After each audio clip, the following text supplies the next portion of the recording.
जय हिंद दोस्तों, इस वक्त मैं हूँ स्वर्गीय प्रमोद महाजन हॉल में हूँ। यहाँ पे कोविड-19 का हॉस्पिटल बनाया गया है और आप देख सकते हैं कि किस तरह से दोनों साइड जो बेड बनाया गया है, एक बेड पे आप देख सकते हैं यानी एक साइड ये बेड है, दूसरे साइड दो बेड पे दो ऑक्सीजन की व्यवस्था की गई। बड़े अच्छे तरीके से आप देख सकते हैं इस वीडियो में कि बहुत अच्छे तरीके से जो है कोविड-19 का हॉस्पिटल बनाया गया है। अरेंजमेंट बहुत अच्छा किया गया है, सेक्शन वाइज बहुत अच्छा बनाया गया है। जैसे आरोग्य का है, रेस्ट रूम है, डॉक्टर्स के रूम है। अच्छा, सबसे बड़ी बात जो है लिक्विड ऑक्सीजन, यानी कि यहाँ पे ऑक्सीजन का प्लांट ही बना दिया गया है और जिससे जो है ऑक्सीजन के लिए कोई प्रॉब्लम नहीं होगा। तो बहुत ही अच्छी व्यवस्था की गई और आज जो है इस उद्घाटन समारोह में आप ये कह सकते हैं कि माननीय मुख्यमंत्री श्री उद्धव ठाकरे जी के जो है हाथों ऑनलाइन इसका उद्घाटन किया गया और इस उद्घाटन में कैबिनेट मिनिस्टर एकनाथ शिंदे, सांसद राजन विचारे, आमदार प्रताप सरनायक, आमदार गीता जैन, महापौर ज्योत्सना हसनाले, आमदार रविंद्र चौहान, इसके अलावा जो है उप महापौर और कई सारे नेता जो है इस उद्घाटन समारोह में शामिल हुए और बहुत ही सबने अपनी अपनी जो है बातें उद्धव ठाकरे जी को ऑनलाइन के जरिए यानी जूम मीटिंग के जरिए बताई और इस सुविधा को देख कर के उद्धव ठाकरे जी ने भी बहुत तारीफ़ की और कहा कि इसी तरह से जो है और भी अगर कुछ ज़रूरत पड़ती है, कुछ ये होती है तो राज्य सरकार जो है उनको मदद करेगी। तो मीरा भाईंदर में कहीं हम ये कह सकते हैं कि ये जो हॉस्पिटल आप जो देख रहे हैं किस तरह से इतना खूबसूरत, इतना साफ़ सुथरा, हाइजीनिक बनाया गया, यानी यहाँ पे वो सारी फैसिलिटीज़ है। इमरजेंसी के लिए भी आप देख सकते हैं कि इमरजेंसी के लिए भी जो है रूम बना हुआ है, यानी कोई पेशेंट अगर इमरजेंसी में आता है तो वहाँ पे चेकअप के लिए doctor sections, food sections, medical treatment के जो सामान हैं वो सारे, दवाई वगैरह, यहाँ तक कि आज तो प्रताप सरनायक जी ने ये भी डिमांड की कि जो रेमडेसिविर इंजेक्शन होता है वो भी हम यहाँ पे अवेलेबल कराएं ताकि जो काला बाजारी हो रही है रेमडेसिविर की वो ना हो। तो आप देख सकते हैं कि ये बहुत ही अच्छी तरीके से जो है ये हॉस्पिटल बनाया गया और इस हॉस्पिटल का लाभ आने वाले दिनों में मीरा भाईंदर के नागरिकों को मिलेगा। इसका उद्घाटन मुख्यमंत्री उद्धव ठाकरे जी के हाथों किया गया। Thank you so much. Patil ji तसेच सर्व सन्माननीय पदाधिकारी उपस्थित या ठिकाणचे सन्मानित नगरसेवक, सर्व पत्रकार बंधू तसेच संपूर्ण चॅनलवाले, आज या ठिकाणी आनंदाची बाब आहे की कोविड सेंटरचा लोकार्पण सोहळा या ठिकाणी झालेला आहे। या शहरासाठी ही फार महत्त्वाची बाब आहे की या ठिकाणी हे ऑक्सिजन सेंटर आणि व्हेंटिलेटर या ठिकाणी आणि बेडची व्यवस्था रुग्णांसाठी झालेली आहे। शहरामध्ये अँटीजन टेस्ट करण्याचं काम सुरू आहे आणि अशा वेळेला पॉझिटिव्ह रुग्णांची संख्या ही दिवसेंदिवस वाढत आहे आणि सणासुदीचे दिवस असल्यामुळे या ठिकाणी नागरिक एकमेकाच्या संपर्कात सुद्धा येत आहेत। लॉकडाऊन या ठिकाणचा काढलेला आहे आणि यामुळे कोरोनाचा प्रादुर्भाव आजही शहरात आपणास पाहायला मिळतो। मृतांची संख्या सुद्धा जास्त झालेली आहे आणि अशा वेळेला महानगरपालिकेचा निधी हा फार कमी पडत आहे। शासनाच्या माध्यमातून जो निधी आलेला आहे त्या निधीमध्ये प्रशासनाच्या वतीने कामकाज सुरू आहे। आज या ठिकाणी म्हाडाच्या वतीने सुद्धा इतकं छान सेंटर मीरा भाईंदर शहरासाठी कोरोनाच्या रुग्णांसाठी या ठिकाणी उपलब्ध केलं। याकरिता म्हाडाच्या सर्व सन्मानितांना सुद्धा मी धन्यवाद देते। माझी माननीय मुख्यमंत्र्यांना इतकीच विनंती आहे की शासनाकडे आम्ही 48 कोटीचा निधीची मागणी केलेली आहे आणि तो निधी आम्हाला मिळावा। तसेच शासनाकडे मीरा भाईंदर महानगरपालिकेची थकबाकी आहे ती सुद्धा आम्हाला मिळावी, जेणेकरून या शहरामध्ये जो हा कोरोनाचा प्रादुर्भाव आहे, आमच्या शहरातील नागरिक या कोरोनाच्या आजारामुळे त्रस्त झालेले आहेत। कित्येक लोकांना नोकऱ्या गमवाव्या लागलेल्या आहेत। कित्येक पालकांची अवस्था अशी आहे की की मुलांना आज ते शिक्षण देऊ शकत नाही, घरात ते बसलेले आहेत आणि अशा बऱ्याचशा समस्या तक्रारी आज महापौर या नात्याने ते माझ्याकडे करत आहेत. मला आपणास विनंती करायची आहे या शहरासाठी की आपण मीरा भाईंदर शहराकडे जातीने लक्ष द्या आणि या ठिकाणच्या जनतेच्या सुविधा सोडवण्याचा प्रयत्न कराल.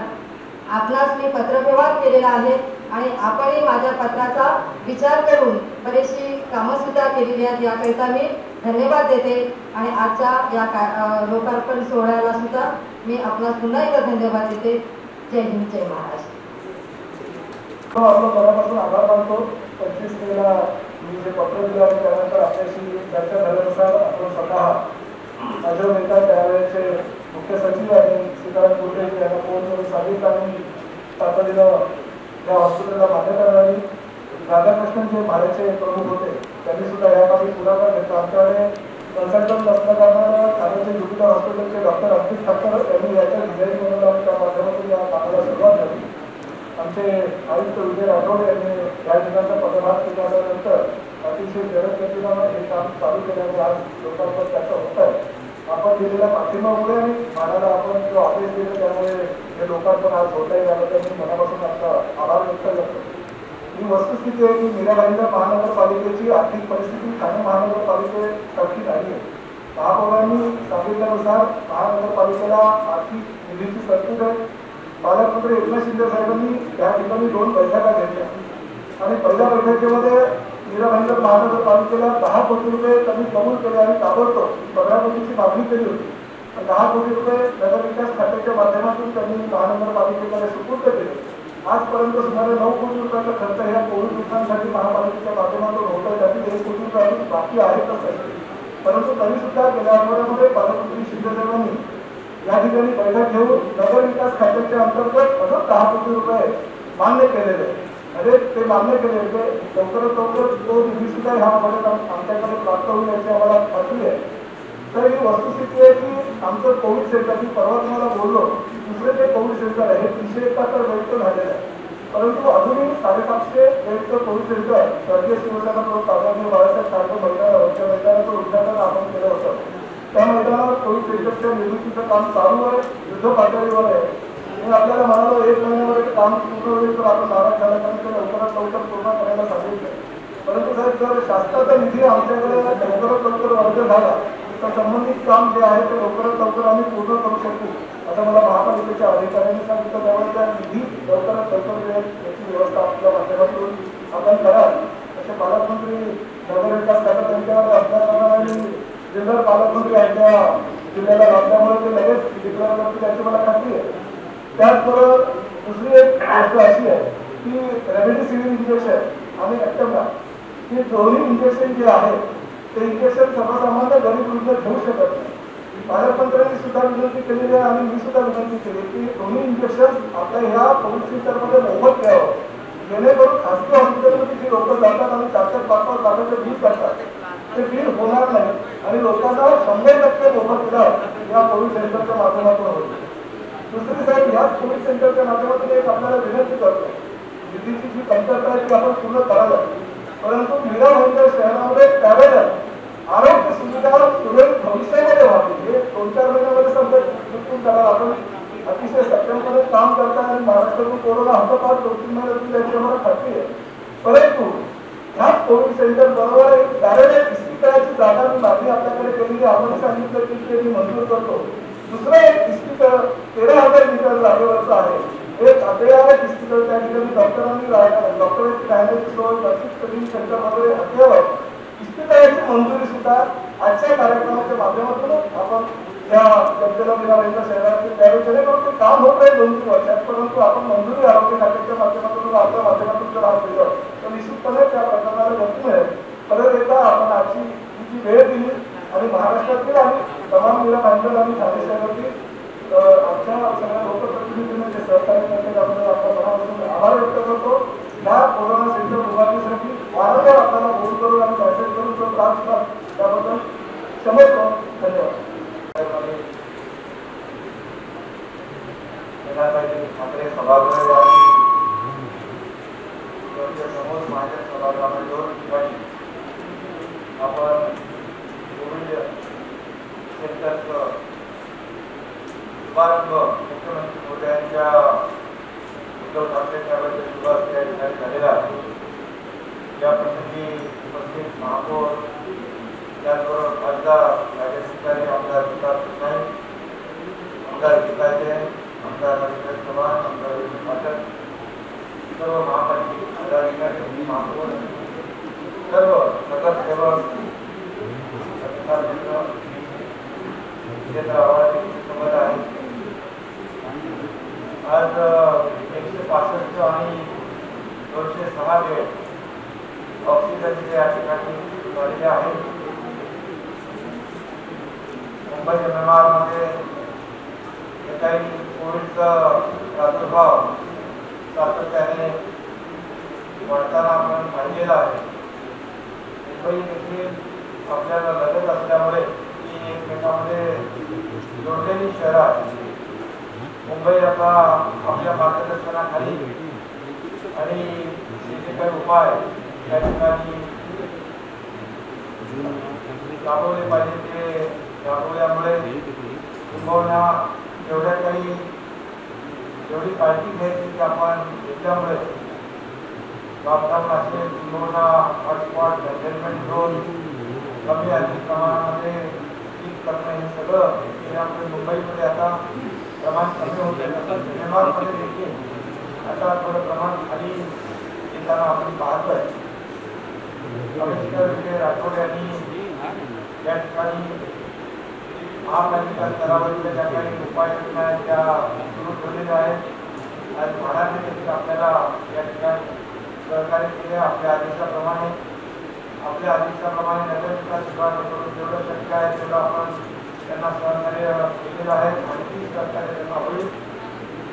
आज MMR मध्ये संपूर्ण ज्या ठिकाणी त्याच्याप्रमाणे जागा उपलब्ध होईल त्याप्रमाणे आपण आज जिल्हा भाईंदरमध्ये देखील सुरू करतोय. गेल्या ठाण्यामध्ये देखील 11,000-11,000 बेड, आणखी त्या ठिकाणी जम्मू काश्मीरचं काम सुरू आहे. नव्या मुंबईत देखील 1200 बेड, कल्याण डोंबिवलीमध्ये देखील तिथे 700 बेड, काही ठिकाणी 500 बेड, अगदी मोठ्या अंबरनाथ, उल्हासनगर, बदलापूरमध्ये देखील जशी जशी आपल्याला जागा उपलब्ध होईल त्या पद्धतीने आपण स्थानिक स्वराज्य संस्था, राज्य शासन, जिल्हा प्रशासन यांच्या माध्यमातून आपण या सोयी आणि सेवा उपलब्ध करण्याचं काम केलेलं आहे.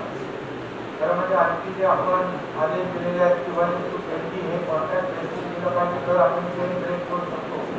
जसं मुंबईमध्ये आपण द व्हायरस ही एक कॉन्सेप्ट काढून आणि याचा पाठलाग केला आणि त्यांना आयसोलेट केला आपण, त्याप्रमाणेच आपल्याला इकडे देखील 1 to 20चं प्रमाण आपले सर्व कमिशनर राबवत आहेत. परंतु 1 to 20 केल्यानंतर त्यांना आयसोलेशनची आवश्यकता आहे, क्वारंटाईनची आवश्यकता आहे. त्यामुळे त्या फॅसिलिटी देखील आपल्याला उभ्या करण्याची आवश्यकता आहे. त्यामुळे या सर्व बाबी आपल्या समोर आहेत आणि आपल्या आदेशाप्रमाणे या ठिकाणी आपण पुढे हे करतोय. आणखी देखील बेडची आवश्यकता आपल्याला लागणार आहे. म्हणजे सिम्पटमॅटिकसाठी देखील लागतील, कारण होम क्वारंटाईन आपल्याला जे काही आपण संकल्पना राबवतो त्यात यश आपल्याला मिळत नाही. कारण छोट्या घरांमध्ये होम क्वारंटाईन आपल्याला करता येत नाही. त्यामुळे इन्स्टिट्यूशनल क्वारंटाईनची आवश्यकता आहे. त्यासाठी बेड आपल्याला आणखी वाढवण्याची आवश्यकता आहे. ऑक्सिजनचे बेड आपल्याला वाढवण्याची आवश्यकता आहे. आणि यामध्ये फक्त 4 आणि 2 असंच आपण ICU केलेलं आहे, परंतु ही संख्या पुरेशी नाही. त्याची देखील आपण तरतूद करतोय. इतर ठिकाणी आपण ICU बेड देखील वाढवतोय. आणि अँटीजेन टेस्ट देखील मी आयुक्तांना सांगितलं तुम्ही 1 लाख मागवा, 1 लाख त्यांनी मागवलेले आहेत आणि त्याचं मोठ्या प्रमाणावर अँटीजेन टेस्टचं काम सुरू आहे. इकडे ट्रेसिंग, ट्रॅकिंग आणि टेस्टिंग आणि ट्रीटमेंट आणि त्या आपल्या आदेशाप्रमाणे आम्ही राबवण्याचा प्रयत्न करतोय. आता माझ्या माहितीप्रमाणे इकडे रिकव्हरी रेट 80% आहे. त्याचबरोबर डबलिंग रेट देखील जवळपास 49 दिवसावर गेलेला आहे. आणि जो काय रिप्रोडक्शन रेट आहे म्हणजे एक व्यक्ती किती लोकांना इन्फेक्ट करू शकतो ते जसं मुंबईला आता 1.06 आहे तसं इकडे देखील 1.10 वर आलेलं आहे. 1.15 वर होतं 25 जुलैला, परंतु आता ते 1.10 वर आलं. याचा अर्थ जे आपण आदेशित केलं होतं की लॉकडाऊन देखील काही ठिकाणी जर वाढत असेल तर लॉकडाऊन करायला पाहिजे. आणि आधीचा लॉकडाऊन MMR मध्ये 10-15 दिवसाचा घेतला होता आणि त्या दरम्यान खूप मोठ्या प्रमाणावर मास ट्रेनिंग केलं, सर्व्हिलन्स केलं, ट्रॅकिंग टेस्टिंग केलं, कॉन्टॅक्ट ट्रेसिंग वाढवलं आणि टेस्टिंग वाढवलं. त्यामुळे त्याचा फायदा इथे झालेला आहे. परंतु कुठल्याही परिस्थितीमध्ये आमची ही काही प्रशासन यंत्रणा आहे त्यांना सांगितलेलं आहे आपण गाफील राहू नका. त्यामध्ये कधी काही होऊ शकतं आणि त्यामुळे कंटेनमेंट झोन आणि हॉटस्पॉट अधिक इंजन केले तर आपण अधिक कडक केलेले आहेत. आणि काही प्रमाणामध्ये लोकांना देखील काही P1 P2 अशा प्रकारचं आपण त्यांना मोकळी दिलेली आहे. त्यामुळे जवळपास या ठिकाणी सगळेच प्रयत्न आपण करतोय. आपली मदत शासनाची मदत आपल्याला होते. भरायची झाली आहे. SDRF आपल्याला करते. संजीव जयस्वालला आपण नोडल ऑफिसर नेमलेला आहे. ते देखील यांच्याबरोबर सातत्याने संपर्कात आहेत आणि हे 1:20 जे आपलं प्रमाण आपल्याला आपण राबवतोय त्यामुळे अधिकची आपल्याला या ठिकाणी फॅसिलिटीची आवश्यकता आहे. ही देखील आपण कशी करतोय. त्या ठिकाणी आज प्लाझ्मा थेरपी आहे ती देखील मला वाटतं खासदार राजे मिळकर यांनी नव्या मुंबईमध्ये जे सुरू केलं काम देखील सुरू केलं तिकडे गेलेले होते. आज त्यांच्या सूचनेप्रमाणे आज जिल्हा भाजप प्लाझ्मा थेरपी देखील यशस्वीपणे आपल्याला त्याच्यात वेस्ट मिळताना दिसल्याचे आपण त्याचे आज डोनर आलेले आहेत आणि तेही सुरू होईल. MDCS देखील उपलब्धता आपण आणि प्रति विमा हे इंजेक्शन आहे ते सर्वसामान्यांना मिळाली पाहिजे आणि सर्वांच्याच आवाक्याच्या आवाक्यात महापालिका हे देखील आपल्याला सर्वसामान्य लोकांना देखील मिळेल अशा प्रकारची व्यवस्था केलेली आहे. एकंदरीत बघायचे प्रताप सरनाईक यांनी सांगितलेली की जिल्हा बँकेमध्ये जी आपल्याला वैद्यकीय जी फॅसिलिटी आहे, आरोग्य सिस्टीम आहे थोडी अधिक बळकट करण्याची आवश्यकता आहे. कारण दर वाढत आहे त्यामुळे लोकसंख्या वाढते. साथीचे आजार आता कोविड असल्यामुळे आपल्याला सगळी माहिती मिळालेली आहे की किती आपल्याला याच्यामध्ये अधिक काम करावं लागणार आहे. त्यामुळे या शहरात देखील कायमस्वरूपी देखील जी आरोग्य यंत्रणा जी आहे ती देखील उभी करण्याची आवश्यकता आहे. आणि म्हणून आपल्याला माझी विनंती आहे की आपण सांगितल्याप्रमाणे या ठिकाणी आमची MMRमध्ये लॉकडाऊन असेल, अनलॉक असेल आणि कॉन्टॅक्ट ट्रेसिंग असेल, सर्वेलन्स आहे, स्क्रीनिंग आहे, याची अंमलबजावणी आणि टेस्टिंग याची अंमलबजावणी आपण करतोय. त्याच देखील आपली आपल्या सरकारने उभी राहते आहे जेणेकरून ताबडतोबीने आपल्याला रिपोर्ट येतील. आधी स्टेजमध्ये रुग्णांचं निदान होईल आणि त्यामुळे त्याचा जीव वाचवण्यासाठी आपल्याला खूप फायदा होईल. या सर्व बाबी आम्ही या ठिकाणी करतो आहे. यापुढे देखील आपल्याकडून जी काही फॅसिलिटी उभी करायची आहे त्याच्यासाठी आपली मदत लागेल की आपण नेहमी देत आलेला आहात. आणि नागरिकांनी देखील या ठिकाणी मास्कचा वापर, सॅनिटायझरचा वापर, फिजिकल डिस्टन्स जो आहे तो आपण राबवतो आहे. आणि इथल्या आपल्या प्रशासनाच्या आणि लोकप्रतिनिधींनी मागणी केली त्याप्रमाणे आपल्या आदेशाप्रमाणे 10 कोटी यांना मदत विकास करून दिले. आणखी 10 कोटी रुपये त्यांना तेही मिळतील. किंवा कितीही जरी आपल्याला पैसे लागले आपल्या लोकांचा जीव वाचवण्यासाठी ते शासन पूर्णपणे जिल्हा प्रशासन म्हणून आपल्याकडून मिळेल अशा प्रकारची त्यांना काही आम्ही दिलेली आहे. नागरिकांना त्याची याची सर्व माहिती आहे. नागरिकांनी याची सहकार्य करण्याची आवश्यकता आहे. शासन, जिल्हा प्रशासन आणि सर्व लोकप्रतिनिधी यामध्ये एक दिल्याने काम करत आहेत आपल्या सूचनेप्रमाणे आणि त्यामुळे नागरिकांनी देखील सहकार्य करण्याची अपेक्षा या ठिकाणी व्यक्त करतो. पुन्हा एकदा आपल्याला मी धन्यवाद देतो की आपण